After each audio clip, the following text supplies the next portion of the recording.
আবু হুরায়রা রাদিয়াল্লাহু আনহু হতে বর্ণিত, রাসূলুল্লাহ সাল্লাল্লাহু আলাইহি ওয়াসাল্লাম বলেছেন, তিনি বলেন, মালাকুল মাউতকে মুসা আলাইহি ওয়াসাল্লামের নিকট পাঠানো হলো। তিনি তার নিকট আসলে মুসা আলাইহি ওয়াসাল্লাম তাকে একটি থাপ্পড় মারেন, যার ফলে তার চোখ বেরিয়ে গেল।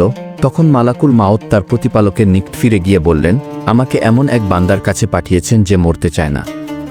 তখন আল্লাহ তার চোখ ফিরিয়ে দিয়ে হুকুম করলেন, আবার গিয়ে তাকে বল, তিনি একটি ষাঁড়ের পিঠে তার হাত রাখবেন, তার হাতের নিচে যতটি লোম আসবে প্রতিটি লোমের বিনিময়ে 1 বছর করে বেঁচে থাকবে। মুসা আলাইহি ওয়াসাল্লাম এ শুনে বললেন, জিজ্ঞাসা করলেন, হে আমার রব, এরপর কি হবে? আল্লাহ বললেন, এরপর মৃত্যু। মুসা আলাইহি ওয়াসাল্লাম বললেন, তাহলে এখনই হোক। অবশেষে মুসা আলাইহি ওয়াসাল্লাম বুঝতে পারেন মৃত্যুর সময় এসেছে এবং তিনি আল্লাহর সঙ্গে সাক্ষাৎ করার জন্য রাজি হন। তখন তিনি একটি পাথর নিক্ষেপ করলে যতদূর যায় বাইতুল মাকদিসের ততটুকু নিকটবর্তী স্থানে তাকে পৌঁছিয়ে দেওয়ার জন্য আল্লাহ তাআলার কাছে নিবেদন করলেন।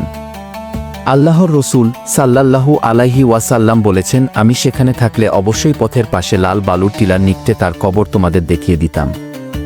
এই হাদিস সম্পর্কে ব্যাখ্যা। থাপ্পড়ের ঘটনা বোঝার দৃষ্টিভঙ্গি। এই ঘটনাকে অনেক ব্যাখ্যা করেছেন যে মুসা আলাইহি ওয়াসাল্লাম মৃত্যুর ফেরেশতাকে মানুষ রূপে দেখে চিনতে পারেননি এবং তাকে নিজের ঘরে অন্ধকার প্রবেশকারী ব্যক্তি ভেবে আত্মরক্ষামূলকভাবে থাপ্পড় দেন।